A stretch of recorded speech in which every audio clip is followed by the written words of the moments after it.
Today on Ambition Blueprint, I'm excited to have an incredible guest, TJ Short, joining us.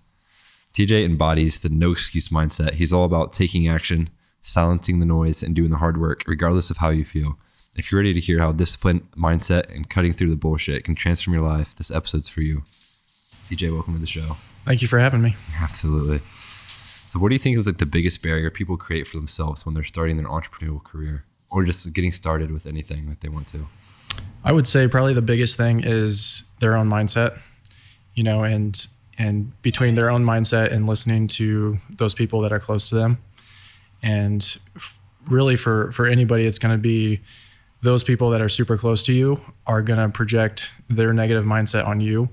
And it's not that you can't do it. It's they know that they can't. So they're projecting that on you. And everybody goes through it when you start out. I went through it, and it's something where a lot of times it'll come from, the closest friends you have or even family, where they'll tell you you can't do something because they were never able to do it. They can't really see themselves doing it, so why could they see you doing it? Exactly. And you just have to have that never quit mindset of, hey, I'm going to do it no matter what. Whether you think I can do it or not, like I'm just going to keep going. So I was scrolling on your Instagram. It was like way back in 2020, you posted something. It was like how you just made the jump of like starting your own brokerage, or I can't remember exactly what it was, but it was something along the lines like you need everything to be in place, or that's how you used to think. And then you're just like, nah, I'm just going to go for it. If I fail, I fail. Yep, exactly. And I think I know what post you're talking about. It was like taking the next step. Yeah, take the next step. Yep. And for the longest time when I was working my corporate job in Arizona, I would sit there all day long and think about how I was going to get into real estate and how I was going to flip houses and who I was going to have do what. And I had a lot of friends in the construction business. So I was like, hey, this guy's going to do this for me and this guy's going to do this. And I would sit there and plan month after month after month after month, but I would never do anything, So that's one of the biggest things is I think you have to start. You can't just sit there and plan or, when I went to a conference with Andy Frisella, they call them success zombies, where it's like you're going to a conference and it gets you hyped up, and then you go to the next conference and it gets you hyped up, and then you read the book and it hypes you up more, and then you go back to the next conference. But you're just going to conference to conference, and you're getting that motivation, but motivation doesn't last forever. So that's why that person needs that next conference, is because they don't take that jump into doing whatever it is. So yeah, to get the energy from the conference, they just don't use that energy to pursue forward with their dreams. Exactly. Yep. I know you also mentioned something about at that conference, but what did like Andy Frisella tell you about the whole entire conference? Like what it's for? So that was, there's probably 4 or 5 things and people that I've met or done in my life so far that I truly believe have changed the trajectory of my life. And that conference was, it was Ed Milet, Andy Frisella, Damon West, and there was 3 or 4 other guests there. And it was a spur of the moment decision. I went by myself. I think I bought the ticket like a week before the conference. I thought they were sold out, and then they posted, hey, we have some extra tickets. Buy the ticket, go down, get a hotel room by myself the night before. I think the conference started at like 8 a.m. the next day, and I got there at like 6 a.m. because I was like, I want to be as close to the front as I can. I get there at 6 a.m. and I'm like 500 people back. So I'm like, well, I didn't get here soon enough. Luckily, it actually worked out where I was by myself, and I was able to pick out like a single seat. You look up at the front and it's packed, and then I saw like 1 seat open in the second row. I go up there and ask, hey, is anybody sitting here? Nope, nobody's sitting there. Perfect. If I had another person with me, I would have never been able to do that.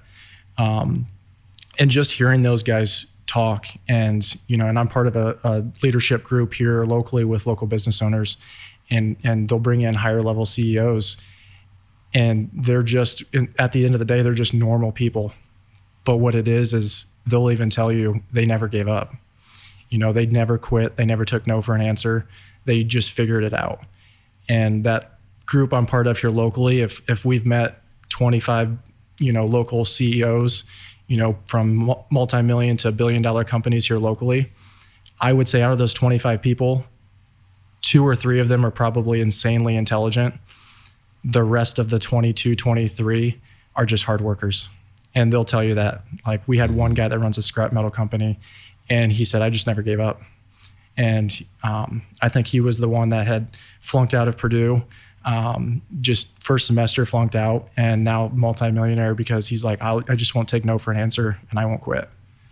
So that's one thing that, you know, I've taken from business and entrepreneurship is you don't always have to be the biggest or strongest dog in the fight. A lot of times it's just the last one standing. Yeah, it's like the junkyard dog. Yeah. Mm-hmm. How do you like personally silence? So another thing on your Instagram story, like you live for the dark energy, you live for that fear, and just dive head into it. Tyler said something the other night where it's like the bull and the cow, they're the same animal. The bull heads straight towards the storm. The cow runs away from the storm, but the storm's actually following the cow and gets nothing out of it while the bull just heads on straight through it. What does your mind go through when you just head towards that dark energy and just embrace everything? So yeah, I definitely do really thrive on the dark energy aspect, and it's more of like that Kobe and Jordan mentality of if you've ever seen like The Last Dance or anything like that, you know, sometimes if Michael didn't have something negative going against him, he would create it in his own mind. And I've definitely done that before where, you know, where it's like, hey, you know, they don't think I can do this, so this is what I'm going to do. And for me, it's if you're that cow that's running with the storm, you know, it's constantly going to be that cloud is always going to be over your head. And, you know, KB, my mentor, relates to this a lot with conversations, right? And he says, there's no such thing as a hard conversation. What makes them hard is us putting it off, and it causes stress and anxiety and everything else leading up until you actually have that conversation. And then once you have that conversation, you feel a million times better, it's done. Now, if you're just letting that cloud follow you all the way, you know, it's going to follow you forever, and it keeps getting bigger, and it just rolls downhill. What would you say? What's one piece of advice you would have known your younger self no sooner? That's tough. I think in life, I would say try everything. I know Gary Vee talks about this a lot, and it's like, I think he says something about by the time you're 30, you should have like 20 or 25 different jobs. And I think that's phenomenal advice, because so many times, you know, we're set up in this society. It's like, you know, you go to school, you graduate, you go to college for one specific thing, and then you get out and like you're supposed to do that specific thing.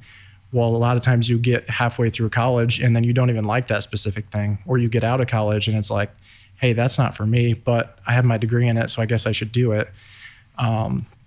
That's one thing that I'm super grateful for is growing up is I had a bunch of different jobs. I worked at a gas station, I worked at a glass factory, I worked in a warehouse, and I saw all these different things that at the end of the day, I was like, hey, I don't want to do that again. I don't want to do that.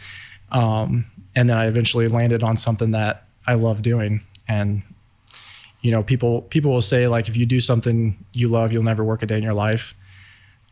I don't fully believe that. I actually think it's the opposite. I think that you'll work way more, but you'll enjoy it. Yeah, no, I can agree with that for sure. I think the other part with real estate is like just the connections you make with everybody. It's like it's not like a work job. It's more like a connection job. Your network is your net worth. Yep, exactly. I know Alex Ramosi also says something like, I can't exactly put on the words, but it's like back to that alone path. Like when you're going through all those jobs, like what did you learn about yourself really?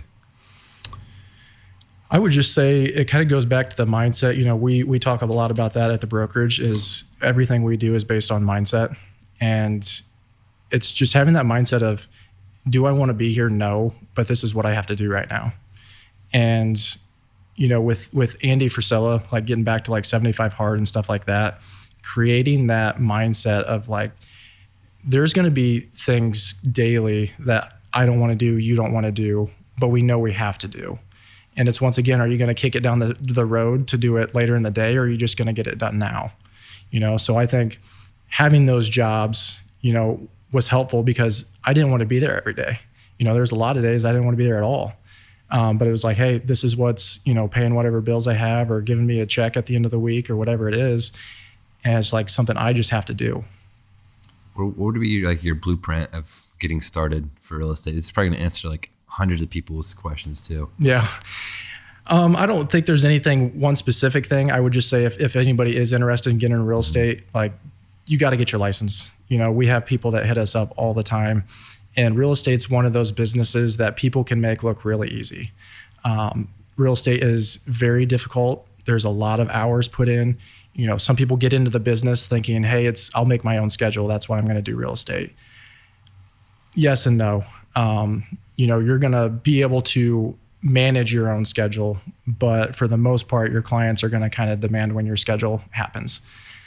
So I would say getting into it, like, just get licensed and then go to whoever you want to work with at that point, and then they can walk you through those next steps. For people like who go all in on real estate and work like 24/7, is there a burnout button? Like, is there such thing as balance? So there definitely is a burnout. You know, I'm talking with a few agents right now that are at that point at different brokerages. And what I like to do is help them figure out how to avoid that burnout, right? You know, you're selling 50, 60, 70 homes a year. You can get burnout real fast. And it just kind of depends on what's going on in your life at that time. Do you have a significant other? Do you have kids? You know, what age are those kids? You know, what else do you have going on in your life? If you have nothing and you have 60 hours a week to burn, like, sure, go for it. Your question on balance, you know, KB and I talk a lot about, we hate the term balance. Like, I just don't think it's a thing. I don't think it's real. Specifically in an industry or a career that you want to be ultra successful. Now, a lot of what I'm going to talk about today is that end of it, right? Not everybody wants to be that ultra successful of, like, you know, just going balls to the wall 24/7. I get that. That's not for everybody. So majority of what we're probably going to talk about today is that type of person. So if you're not that type of person, like, you probably won't relate or agree with a lot of this stuff. With the idea of balance, you know, KB talks about, like, if you were to do like a blender, right? You know, it's more of a blend, like a work-life blend. You know, if you're putting in your protein, you're putting in your banana, you know, that's, you know, your wife, your kids, you like to golf, whatever it is. Like, you got to have to kind of put those things in one at a time and then blend them all up. And then that's how they all kind of mesh together. What's like the advice KB gave you, or that you're giving to other agents, like, to not burn out? So biggest thing I would say is organization. And then it just kind of depends on the agent, you know, how much business they have. And it's like, hey, if you're doing 60, 70 deals a year and you can't keep up and you know you can do more business, like, let's get you a buying agent that wants to work with you and they can help you out with all your buyers. Then you get to that point where it's like, hey, I have too many listings. I can't handle all these listings by myself. Cool, let's get you a listing agent that wants to work with you.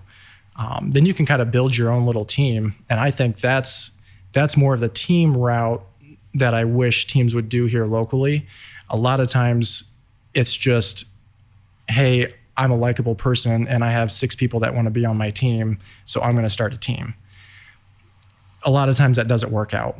And if you see here locally, and just over the last 4 years that I've been in real estate, there's been a lot of teams come and go for that exact reason.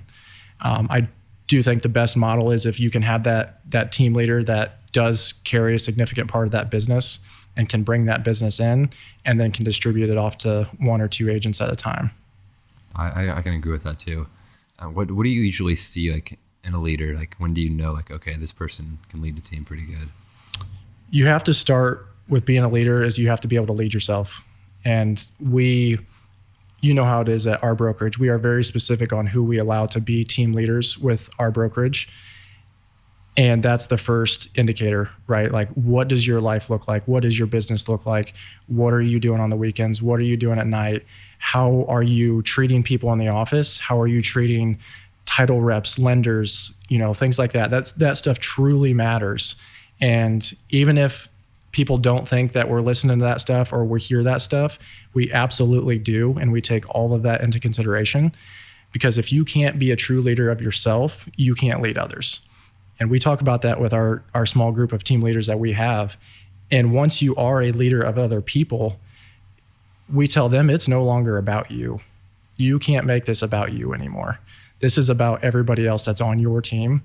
And that was one thing that I learned very quickly with starting a team at our old brokerage we were at, was we have a bunch of brand new agents. I think we added 12 brand new agents in 12 months.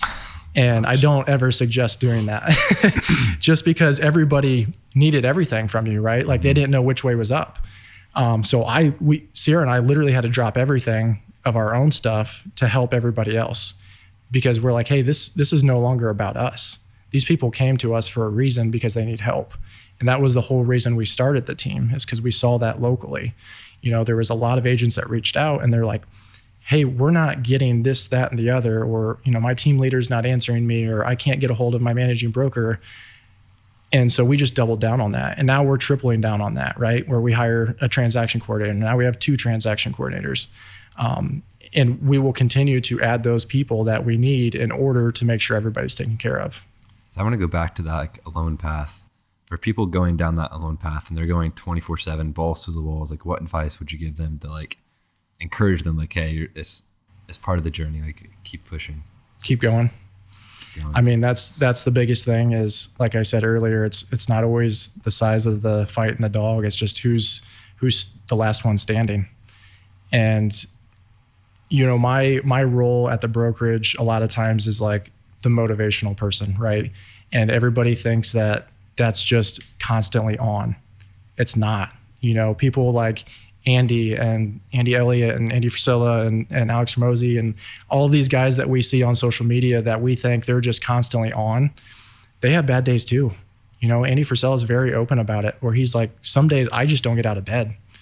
And then he's like, if I just lay in bed for 24 hours, the next day I can run for 7 months straight again. And that's how I am. Like I will run until I fall over. And then usually I get sick and it knocks me down for, you know, 2 or 3 days, but then I can go for 6-7 months again. So I would say for those people that are truly in it and they're going down that kind of lonely path, I think you have to make that path lonely, because you have to get those people out of your life that did not serve a purpose for where you're going. And I just had a conversation with an agent about this yesterday. There's a lot of people that I grew up with and that I was very close with that I haven't talked to for the last 3 or 4 years. And it's not because they did anything bad. It's not because, you know, we had a falling out or anything. It was just, I knew what path I was going on and there wasn't anything that's going to stop me. Yeah. I think Conor McGregor is like also pretty huge on that. He's like, you don't need like 5 friends. You just need yourself. If they're not on that path, then yep. Like, it's like it takes a very dedicated person to keep on pushing through that. It does. Yep. It's very phenomenal. So I know Andy Frisella also says stuff a lot like embracing the grind over time. Like, how do you keep yourself grounded and focused on the bigger picture? So for me, that's not extremely hard, because I have a very like visionary mindset of, you know, and we talk about this at the brokerage all the time, is like, I can already see where we're at in 5 years. And I don't know how to explain that, but some people, they can't see that. Now, do I know exactly how we're going to get there? No, but I can see, okay, 5 years from now, this is where we're going to be. This is how, you know, where our agents are going to be. This is what building we're going to be in, and things like that. So I would say that portion of it keeps me extremely motivated. But as far as like the day to day, I mean, it's a grind. And, you know, my dad talks about this a lot, and I never really thought about the word until he used it to describe me, and it's grit. And it's like, you have to have grit to just keep going, because motivational is very come and go, right?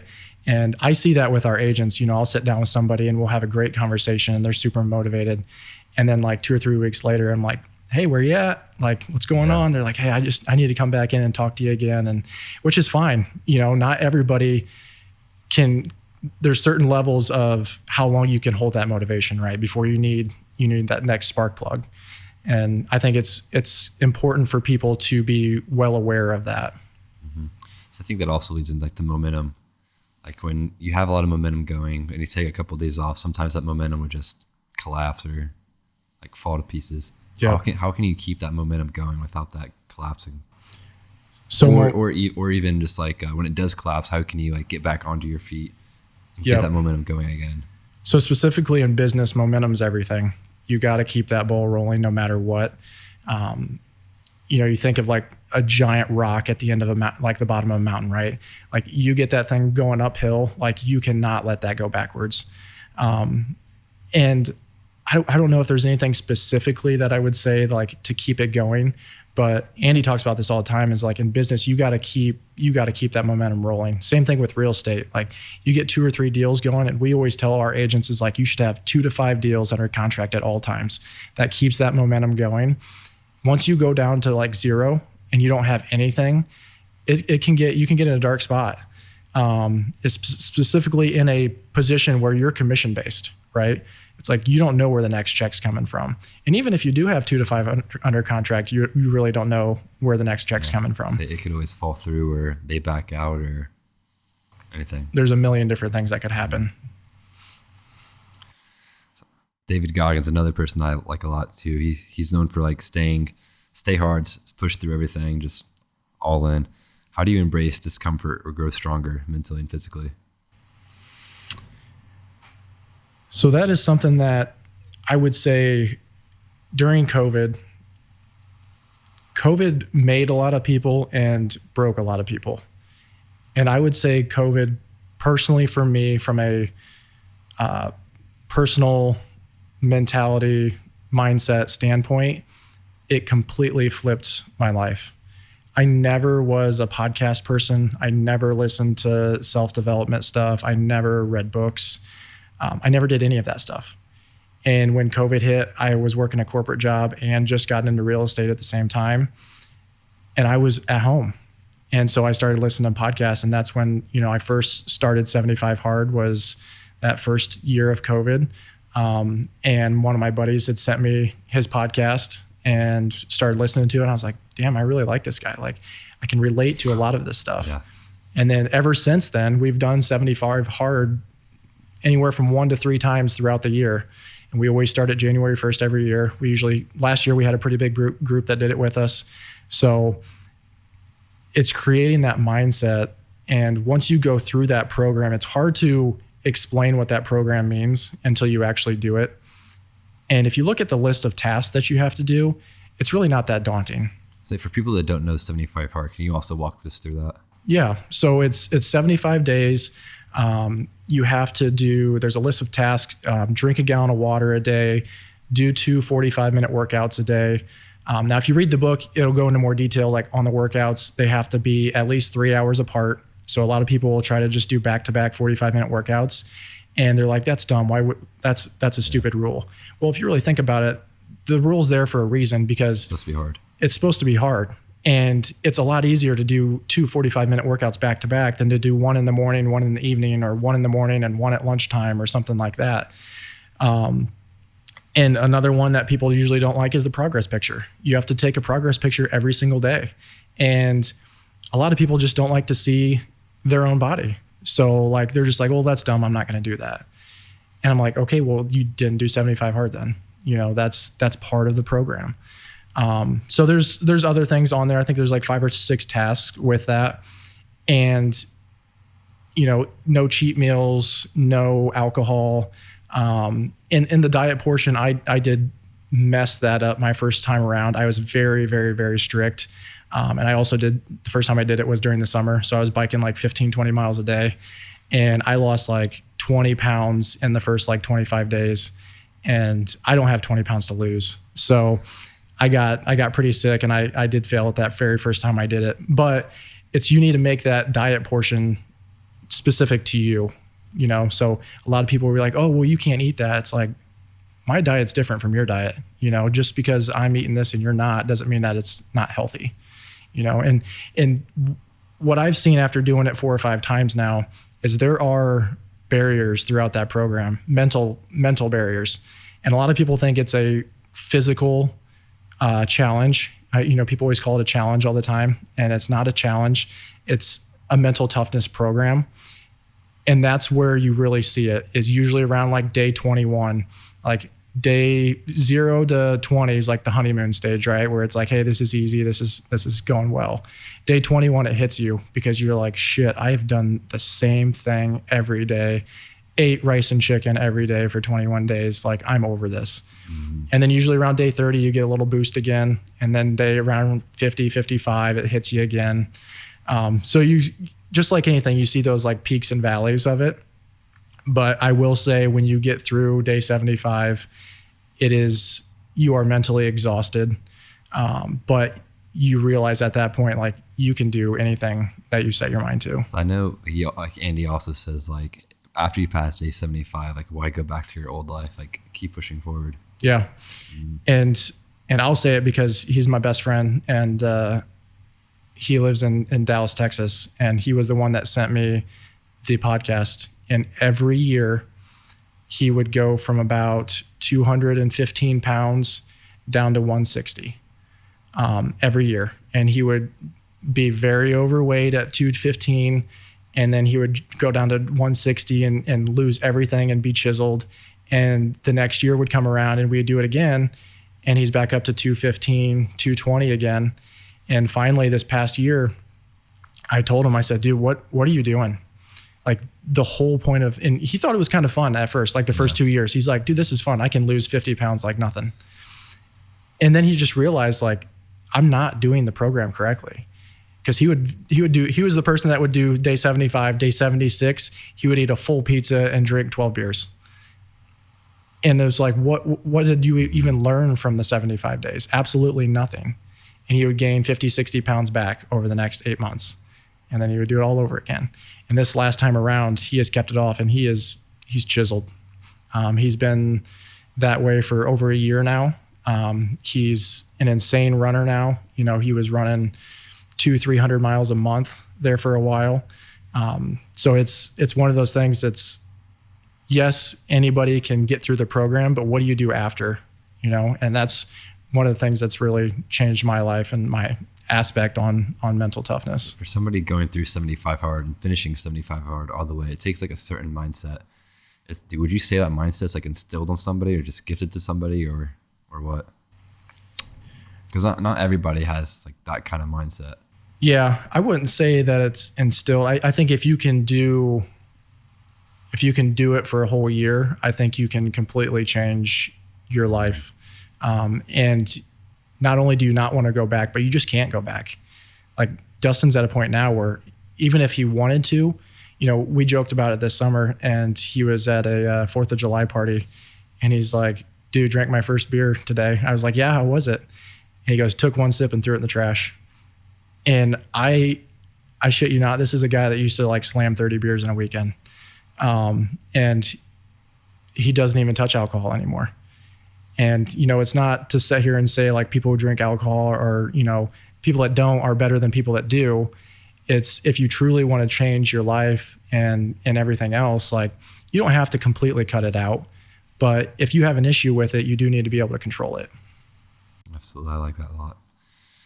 So in a world where the distractions are everywhere, how do you maintain focus and discipline and just like get it done?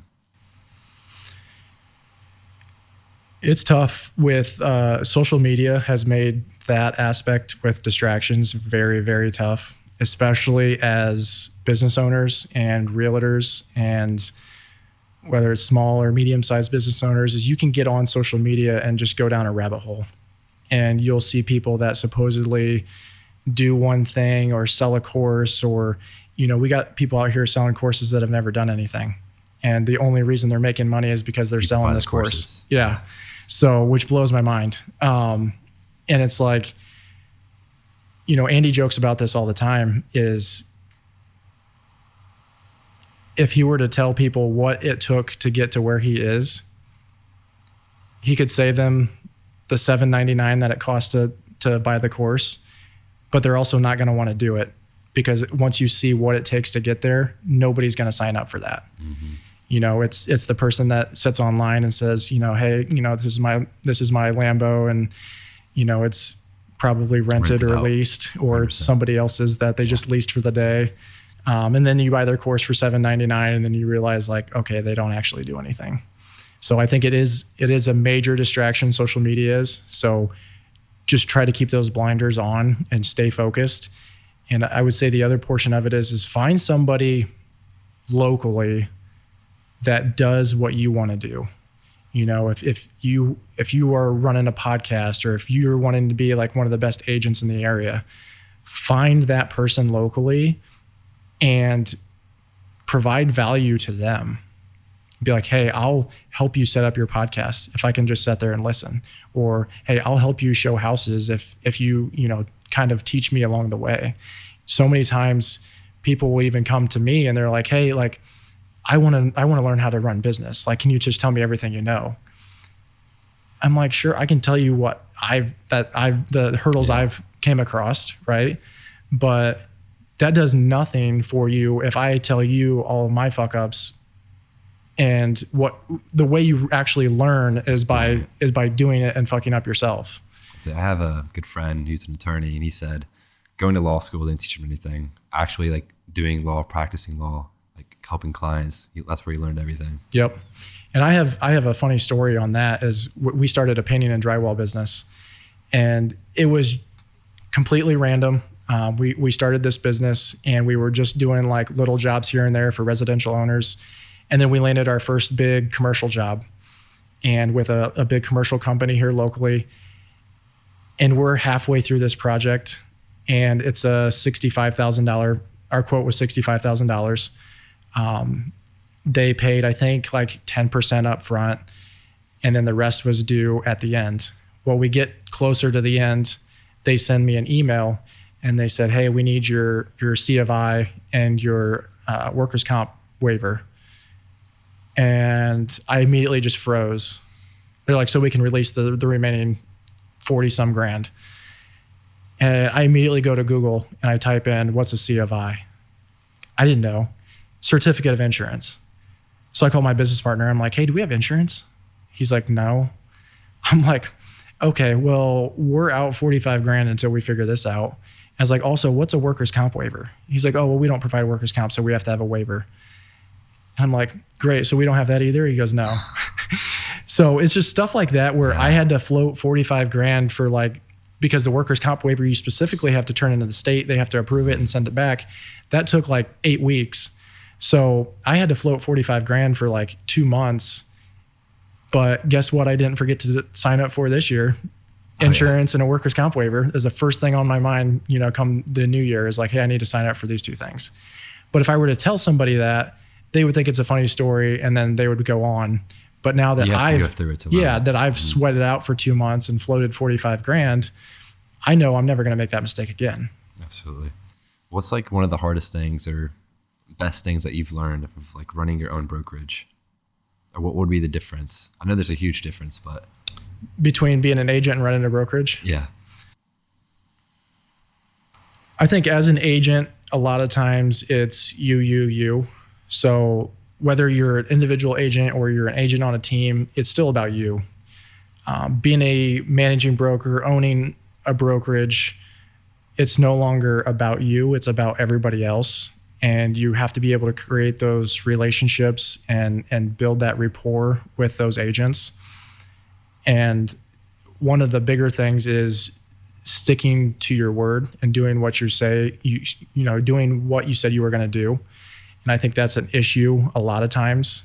And when I sit with agents, it's like, oh yeah, they promised me this and then that never happened. And one thing we're huge on, and as you know, is accountability. We tell people all the time, every single interview I have, I tell them, I look them right in the eye and I say, if you do not want to be held accountable, do not come here. And we had a conversation a couple weeks ago with some agents and I reminded them of that. And I said, did I not say this when we started? And every single one of them shook their head yes. So like that is a big thing, is we hold people accountable. And, we're all about standards, culture, and accountability. Those are our 3 things that we keep preaching over and over and over. And now as the managing broker and co-owner of the brokerage, we have to keep that culture exactly how we want it. And you can't do anything to sacrifice that. So you can't bring in the wrong person. You bring in one bad apple and it spreads to the whole. Yep, it spreads to the whole bunch. So staying on top of that, I think, is key. And just getting everybody in the right mindset. I don't think you have to have that mindset coming in, but you have to have the desire and the want to have that type of mindset. I like that a lot too. So do you have like a daily routine or daily habits that you use to keep pushing you forward as well? Yes. So I'm very much a creature of habit. I probably have 50 of these black shirts. I don't like to spend time picking out clothes. Every morning I work out. That's pretty much a non-negotiable. Getting ready to start back up the cold plunges again. I stopped that for a couple months, but cold plunges, whether there's a health benefit or not, it just kind of depends on who you ask. I do think there is. Yeah, I think the reason why I do it is just puts your mind somewhere that you don't want to go. Like it's just forcing yourself, taking control of your mind. Yeah, and it's doing one more hard thing throughout the day, right? Like somebody messaged me the other day and she was like, I don't cold plunge, I don't like it. And I said, who does?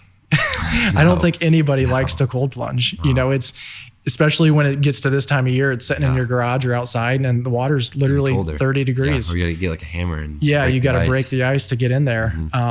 But it is you can really control your mind. You have to take deep breaths when it's that cold. You have to sit there and just breathe through it and talk yourself through it. And sometimes you have to do that in business, right? Where it's like, holy shit, what just happened? And now like you have to stop and think and breathe. And I just think there's too many benefits to not do it. So when you think about like the bigger picture of life, what principles or beliefs drive your actions every day? Oh, that's a tough one. I would say bigger picture of life is just constantly doing the right thing. And we talked about this morning in a one-on-one. And I truly believe that if you are constantly doing things that are morally and ethically correct, and you're having the right conversations with people, it's all going to come back to you in the end. And in relationship building and networking, absolutely, specifically in real estate, can drive your business over years. I met with an agent the other day and he was saying that he had kind of did it the opposite way starting out, right? Where he just thought, hey, I just need to blow through as many deals as possible. And I just need to get them closed however I can get them closed. Well, now he's 2 years into the business and he doesn't have any repeat business because he wasn't building those relationships. It was, closed. All right, see you later, on to the next one. Whereas like a lot of times your business comes after the sale. What are you doing as far as follow-up, as far as pop buys, as far as, client appreciation parties? That's the kind of stuff that keeps your clients bought in. And not only that, they get to know you more. If you meet somebody and you get under contract the first week, you've never met them before, you have no rapport relationship with them. So it's like those ones really are like, what are you doing after the transaction? And a lot of times, if you're doing what you need to do after the transaction, they're sending you other business. Their aunt's buying, their mom's buying, their cousin's moving into town, whatever it is. But if you just cut that communication off at the closing table, you're never going to have a chance for any of that business. Another realtor's going to go pick them up, or they're going to look online because they forgot about you. Yep, exactly. I know you hate this word, but how do you balance your personal growth and maintaining meaningful relationships in your life? That's a tough one. I'm so heavy. I texted KB about this the other day, and he even said it. Our phrase at our brokerage is always grateful, never satisfied. And he specifically said that I need to focus more on the grateful. And I said, I'm super heavy on the never satisfied. Yeah. And it should be a 50-50 balance. And, I'm probably like 10% grateful and 90% never satisfied. And sometimes you can get into a pretty dark spot at that point. And I think it is important to slow down sometimes and take a look back of what you've done, where you've come from, what you've accomplished, but don't focus on it. Just realize, okay, this is where I started. This is what I did. And now here's where I am. And then you got to get right back on that never satisfied train again. I don't know if this would relate to you at all, but I know sometimes where you are appreciating what you have, or you're like just relaxing, and then you just like feel stressed. Like, no, I got to be working. I don't have enough yet. Yep. Do you ever go through those stages? Absolutely. And I wouldn't even say that it's I don't have enough yet, because I think I'm at the point now where, somebody asked me the other day, like, what's the end goal? And I said, I don't know. I'm at a point now where I just love what I do. And I love building businesses, and I love growing things, and I love going through the growing pains of it. And And when it gets to a point where it's like kind of running auto, like if there was a business I had that was kind of on autopilot, like our painting and drywall business is, we have a project manager, and I maybe work 2 to 4 hours a week in that business, and it's autopilot. And to me, it's kind of boring. So that's where like the brokerage comes in, and we're very new, 7-8 months into it, and we're still figuring a lot of things out. Going to be transitioning into a newer building here soon. And, that's the kind of stuff that excites me. But like you said, when I am sitting down and not doing that kind of stuff, I get very anxious. And it's not because, I don't know what's coming. It's just, I'm so into it every single day. Like specifically during Thanksgiving, it's great to see family and stuff like that. Sunday night, I was sitting there with my wife, and I said, I am so happy tomorrow's Monday. Like, I can't wait to get back in the office. Yeah. And she's like, you're weird, but that's what it fuels me. And that's what, I just strive for daily. Mm-hmm. So it also reminds me of like, I can't remember what the movie was, but it was a football movie. It was a high school team or a high school coach. And he was bear crawling. He's supposed to go past the 50, and he had the guy on his back. Do you know what I'm talking about by chance? I think so, yeah. And he like puts the blindfold on. So there's really no destination. It's just to see how far you go and see how much your mind can take. Yep. And that's one thing is like a lot of people don't realize how much you can do until you break through those barriers. And, it is getting through with any sort of business. It doesn't matter if it's real estate or not, like getting through those levels, and Alex Hormozi talks about this. And I recently experienced this a few months ago. My kids got a Nintendo Switch, and I was never like a video game person growing up, but my cousins always had Crash Bandicoot. And I don't know if you've ever played that or not, but so we got Crash Bandicoot on the Switch, and I get through the first level, and then I die on the second level, and it takes me back to the first level. Well, it took me forever to get through the first level, right? And now, like, since I had to go back, I know what's going to jump out behind that tree. I know what box to punch. I know what to jump over, and I can fly through level 1 and 2. And then I get to 3 and pass it, and then I fail at 4. Well, it took me an hour to get to 4.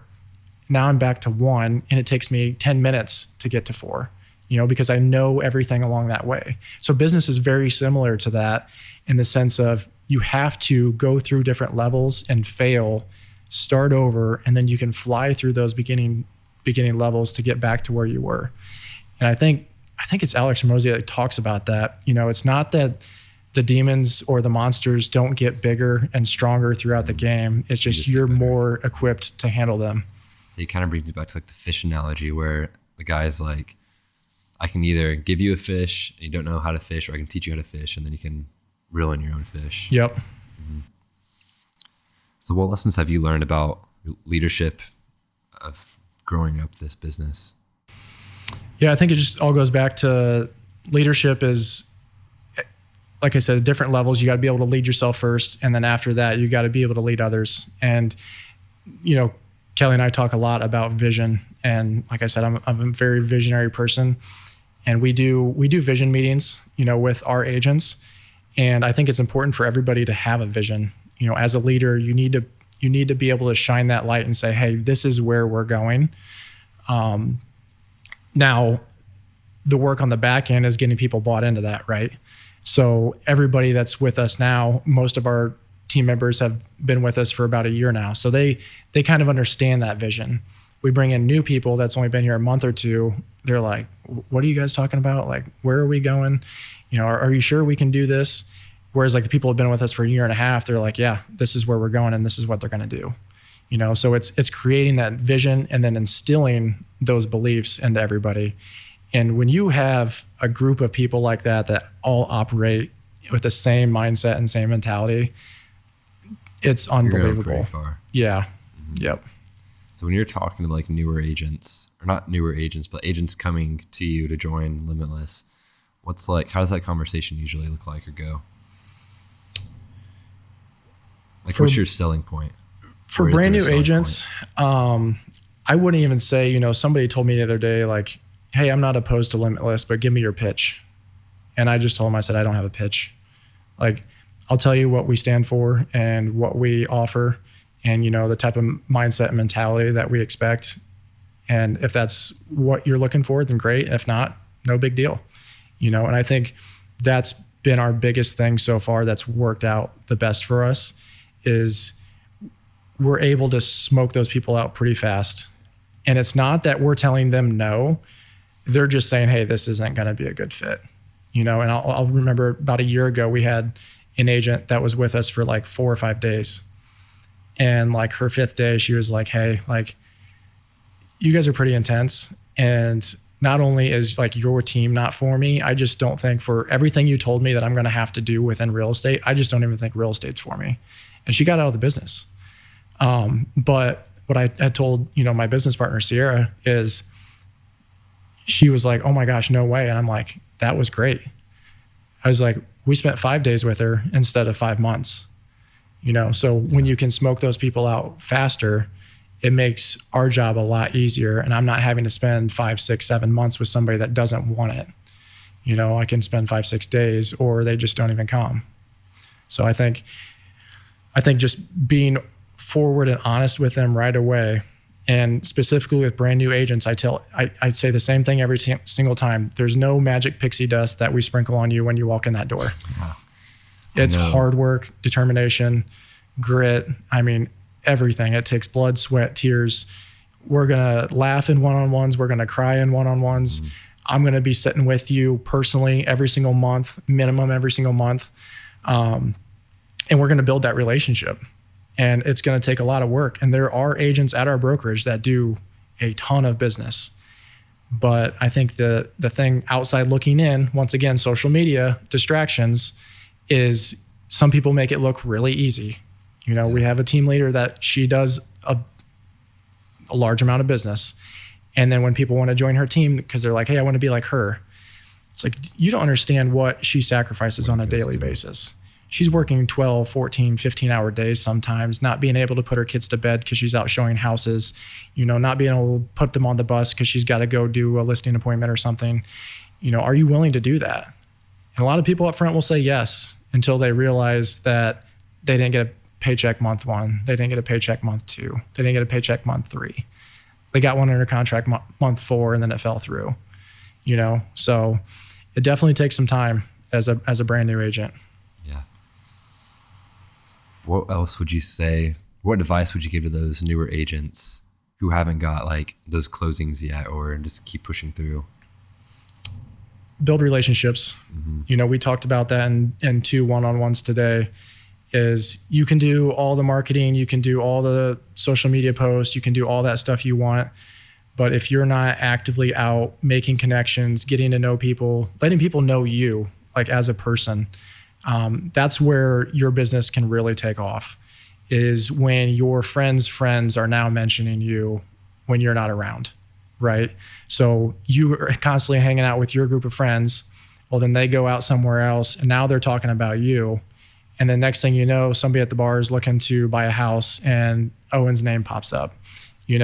That's where people's business can really take off. But, some people are like, well, I don't like people and I'm a homebody. You got to get over that. You have to get out in some way, whether it's, joining a craft club or, just doing whatever it is. And you can play to your strengths too. You're not a drinker. You don't like to go out to bars. You don't have to do that.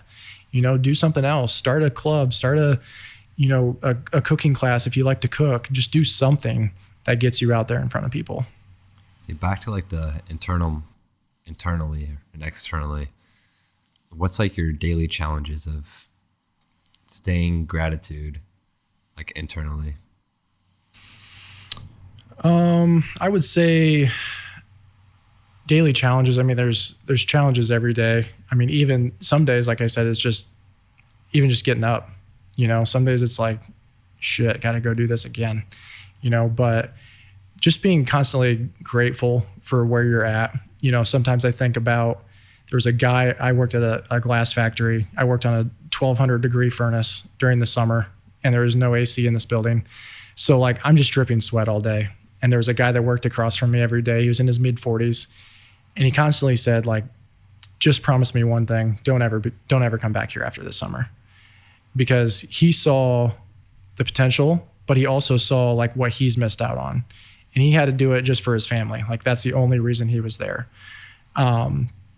So there's times like that. You know, I put roofs on houses for 2 summers in a row with one of my buddies. Just being grateful for where I'm at and not having to do some of that stuff that I had to do in the past. It really makes you, like you said, grateful for where you're at, but then also like there's so much more, right? Like you don't want to be so satisfied that you're not going on to that next level. What's like your day-to-day, like what quote would you say you live by the most? I would say one quote that I really like is, I believe it's Michael Jordan, is you miss 100% of the shots you don't take. And we had the opportunity to speak with a local business owner, and it's interesting to see how different business owners operate. Some are very calculated and like very to the point. Like I ran my numbers for 3 years straight to make sure we're doing this correctly. And then others are like, throw shit at the wall and see what sticks. And then all the shit falls down and then you got a couple things that stick. Cool. Let's do it again.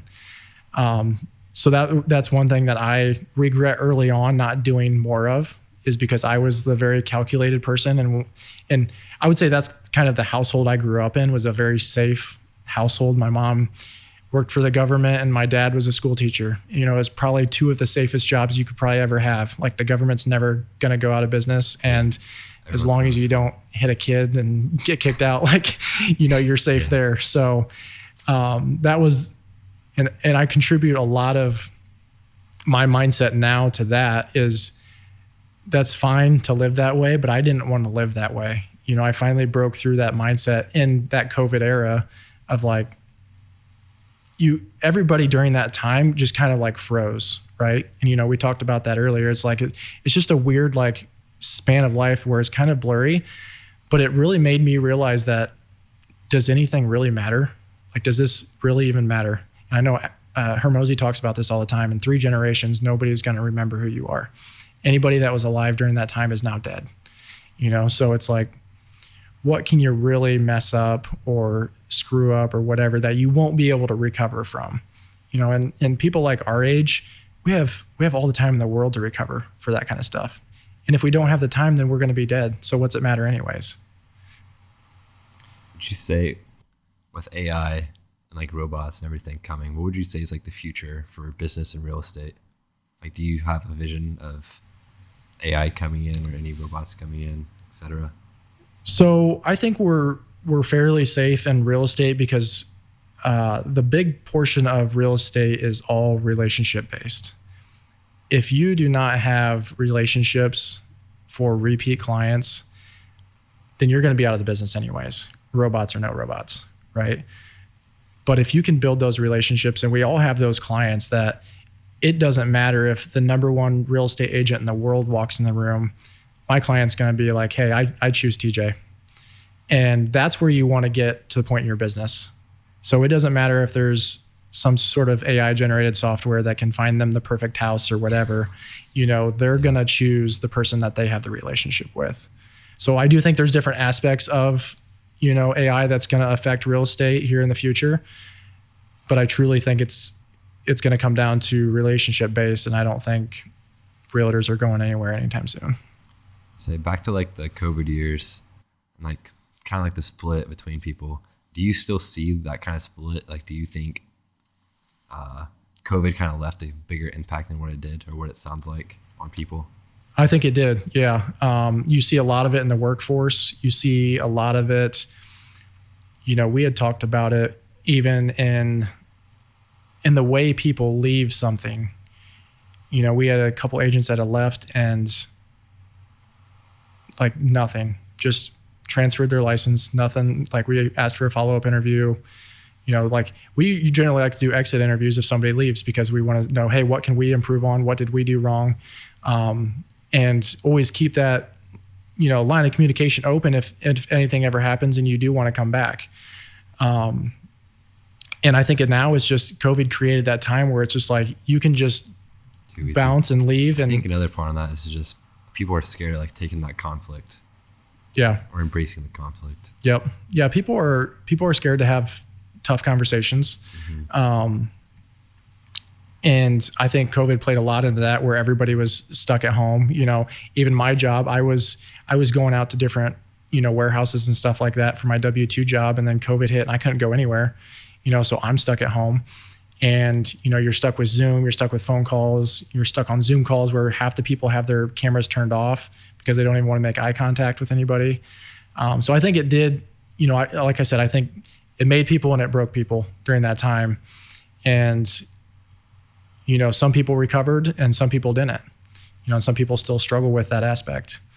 And I specifically think even how it's going to play out for the younger generation, because we had a 2-year-old at that time and we saw him entering kindergarten. Like there was a pretty big social difference there. Like he wasn't used to seeing kids, like playgrounds were shut down. Like you couldn't even go to a playground and play.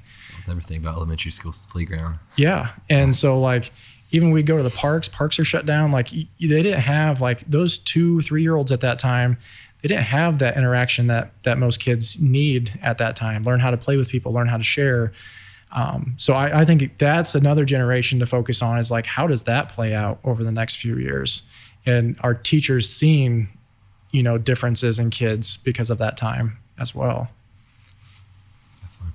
So then one last thing, I know you're not huge on reading, but if there was one book that you would advise the audience to listen to, or a podcast to listen to, or a book, what would that be to get them stepped onto the right path of starting their career? Yeah, I'll go with, I'm reading Flip the Switch right now by Michael Burt. If you've ever heard of Coach Michael Burt, he's a great coach. Once again, motivational, but he's got some good stuff in there. Podcast wise, I mean, I rarely listen to music anymore when I hop in the truck. And that's been a complete switch since COVID, is now I only listen to podcasts. So Alex Hormozy is phenomenal. I now listen to podcasts on like 1.5 speed. Alex, you can't really do that because he talks so fast and it's just like a blur. So I have to slow it down for him. But Andy Frisella, Ed Milet, those are like the 3 guys that I listen to constantly.